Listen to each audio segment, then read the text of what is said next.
Армысыздар, құрметті тыңдармандар, YouTube арнамызға қош келдіңіздер. Подписация батырмасын басып, арнамызбен бірге болыңыз. Бүгінгі топтамада әсерлі әңгімелер жинағынан бомж жайлы айтатын боламыз. Көшедегі үй-күйі жоқ қайыршы, яғни бомж көп кездестіреміз. Олардың барлығы бір-біріне қатты ұқсас, беттері ісіңкі, қызарып, қалжыраған жүздер мен жарымжан түссіз көз, бір қарағанға еш нәрсе аңғартпайтын жанарлар. Бейне бір бұл адамдар баяғыда мерт болған секілді, ал олардың денесі болса жоспарланбаған бір нәрселерді ғана жасап жүрген сияқты көрінеді. Олардан үнемі жаман иіс мүңкіп тұрады. Қолындағы әйнек-ыдысын аз ақшаға сатып ішімдік алады. Алайда ішімдіктің әсерінен өздерін тіпті кәдімгі мас адамдар секілді ұстамайды. Ән айтпайды, бос әңгіме айтпайды. Тек қана бөгеліп көшенің қақ ортасында бір орында қатады да тұрады. Таң сәріден қоқыс жәшіктерін аралап, күні бойы соны күзетумен жүретін қайыршының әдеттегі түрі сондай. Осы адамдар көшеде қаңғып қалмас бұрын кім болған екен деп ойлайтынмын. Бәлкім олардың ата-аналары отбасы жұмысы болған шығар. Бірақ бұл келген тосын ойлар тез арада жоқ болатында, мен өз қызыммен, өзіммен болып кете беретінмін. Осындай ой үйімнің алдындағы қоқыс жәшігін ақтарып жатқан мойнында мойын орағышы бар бір қайыршыны көргенде келген еді. Мені таңғалдырған жайт, ол өзінің тапқан сасық табысын үлкен жол сөмкесіне салып жатты. Сөмкесінде көшеден тапқанға ұқсайды. Ол біздің үйіміздің ауласында жиі көрінетін болып кетті. Пайдалы жер тапқан көрініп тұр. Қаланың қақ ортасында ауқаттылар тұрады емес пе? Тамағы толы дастархан біраз нәрселерді лақтырып тастайды. Аш кезбе оны алып не жеп, я болмаса қажеттілігіне жұмсайды. Мен оған қарамауға тырысатынмын. Себебі үнемі қоқыс жәшіктің жанында қай көрші қандай қоқыс әкеледі екен деп отырған адам маған жағымсыз көрінетін. Бір күні мен оның қалай тамақ жейтінін көрдім. Умаждалған қағаздың үстінде жан-жағы тістелінген нанның жатқаны мендегі ыстық аяушылықты тудырғанын білсеңіздер ғой. Одан басқа еш нәрсе жоқ еді. Қайыршы баяу әрі ойға шомау отырып шайнап отырды. Ал менің кеңірдегіме кесек тұрды да қалды. Күні бойы осы бір көріністі ұмыта алмадым. Селдете жауған жаңбыр астында жол бойында кір қағаз үстіндегі бір тілім нан. Түнде ұйықтар алдында осы адамға дұға етпек болдым. Мен Алладан оның күнәларын кешіріп, оған ризық пен баспана берші деп сұрадым. Келесі күні әлгі адамды тағы да жолықтырдым. Ыңғайсыздық сезімі мен оның сасық иісінен жиіркеніш сезімін жеңіп, қалтамнан тиын тебенімді алып оған ұсындым. Ол маған қарамастан оны алып кір басқан қолымен кірлете ақырын қалтасына салды да ары қарай қоқысты ақтара бастады. Келесі жолы мен оған тағы да аз ақша бердім. Ол маған қарады. Көптен бері ұшқынсыз қалған көз жанарында қызығушылық танытқан ұшқын пайда болды. Оған үшінші рет ақша берген кезімде рахмет деп мыңқ еткендей болды. Осылайша әсте-әсте осы адам екеуміздің арамызда байланыс пайда болды. Не болса да сол кезі мен оған жер бетіндегі ең жақын адам болдым. Кездескен кезде ол маған бас шұлғитын болды. Дәрменсіздік пен кірден жарылып кеткен ерінді күлімсірей бастады. Осы бір қатыгез күн менің есімнен кетпейді. Бір күні аулаға шыққан кезде дүкен жанындағы қоқыс жәшігінің қасында өзінің ұсақ-түйек заттарымен жайғасқан менің қайыршыма милиционер келді. Мен оны алып кете ме деп қорқыныштан қатып қалдым. Алайда әскери киімдегі адамға онымен әуреге түсу жиіркенішті болды деймін. Ол оны дөрекілікпен итеріп жоғал деп айқайлап аяғымен сөмкесін теуіп жіберген еді. Ол ұшып барып жерге құлады. Ал оның ішіндегі бір тілім нан қызанақ шалшыққа қарай домалап кетті. Қайыршы үнсіз орнынан тұрып су болған нанды алып, құнттай отырып қайдадан сөмкесіне салып кете барды.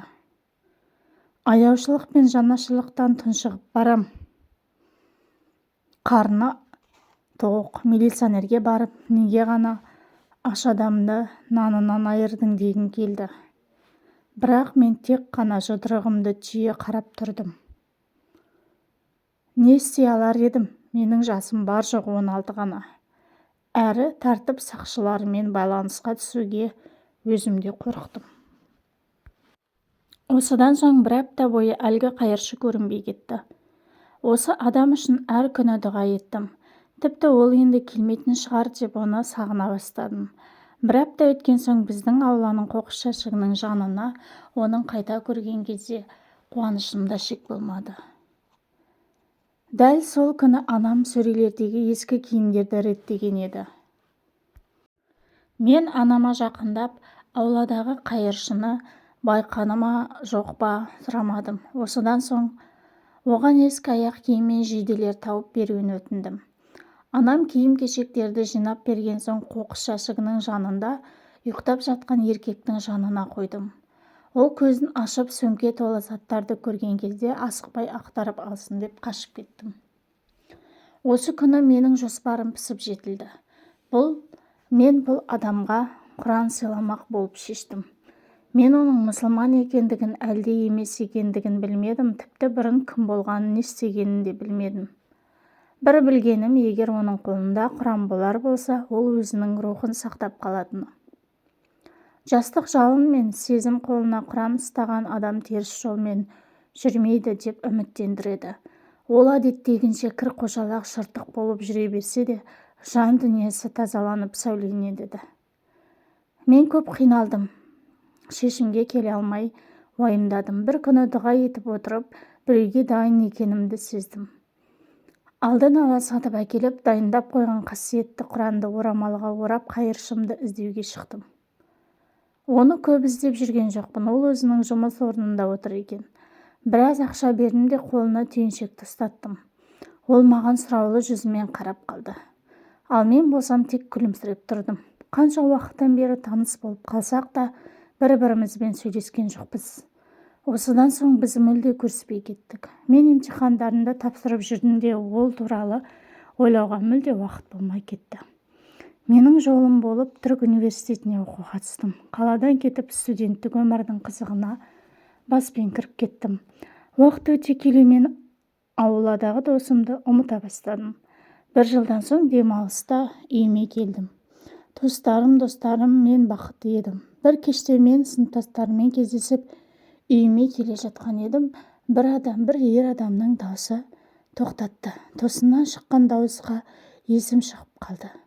Артыма қарасам, ер адам тұр екен. Жаман оймен мұны ұры деп ойладым да, қашпақшы болып тұр едім, бір нәрсе ұстап қалды. Қорқыныш ұстап қалды ма, әлде басқа нәрсе ма? Әлгі адамның даусы жұмсақ екен. Ол маған зиян бермес деген ой келді. Не керек саған? Деп мыңқ еттім. Бауырым, сен жақсы адамсың. Мен сенің осы жерде тұратыныңды білемін. Сенің үйіңе келгеніңді көріп, қасыңа келуге бел байладым. Айтайын дегенім, бұл жерде сенен басқа менің ешкімім жоқ.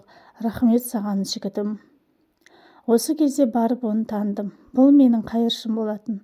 Оның үстінде мен үйден алып шығып берген менің әкемнің ескі жейдесі мен аяқ киімі болды. Ол таза әрі ұқыпты болып тұр. Жұпыны киінсе де сақал мұртын қырған, шашын алған тәп-тәуір адам. Ассалаумағалейкум деп ұялғанымнан міңгірледім, өйткені біз ешқашанда сөйлеспеген едік қой. Уағалейкум ассалам. Есіңде ме? Сен маған кітап сыйлаған едің ғой. Оны көрген кезде мен ұзақ жыладым. Сол кезде мен өзімнің даладағы қаңғыбас ит емес екенімді түсіндім. Сен берген киімдерді киіп ұстара сатып алдым да туыстарымның үйіне барып жуынып шайындым. Осыдан соң жұмыс іздей бастадым. Алғашында жүк сүйреуші болдым. Кейін есік алдын сыпырдым. Ал қазір Құдайдың көмегімен қоймада күзетшімін. Сол жерде ұйықтаймын, ал күндіз жүк тасып жұмыс істеймін. Мен намаз бастадым. Сені тауып алған себебім алғыс айтпақшымын. Сен өмірде маған көмекші болдың, бауырым. Мен саған қарыздармын. Жүрегімді қандай қуаныш билегенін білсеңіздер ғой. Қолын ыстық қысып, оған былай дедім: Аллаға шүкір, сізді мен емес, Алла сақтап қалды. Субханалла. Ол менің қолымды күлімдей қысып біраз тұрды да қоштасып кете барды. Мен үйіме жүгіріп кіре сала, бөлменің есігін жауып алып, Алла тағалаға мадақ ретінде осы адамның себебімен менің жүрегіме нұрландырғаны үшін де, жасаған амалымның жемісін көргенім үшін де екі рекет сәжде жасадым. Алла ұлық. Ислам жайлы білуге қақыл адамдардың барын ұмытайықшы. Исламға шақыру әрбір мұсылманның борышы. Ақиқатты жылы сөзбен жеткізейік. Осымен видео аяқталды. Егер ұнаған болса, жақындарыңызбен бөлісе отырыңыздар. Назар салып тыңдағандарыңыз үшін көптен көп рахмет.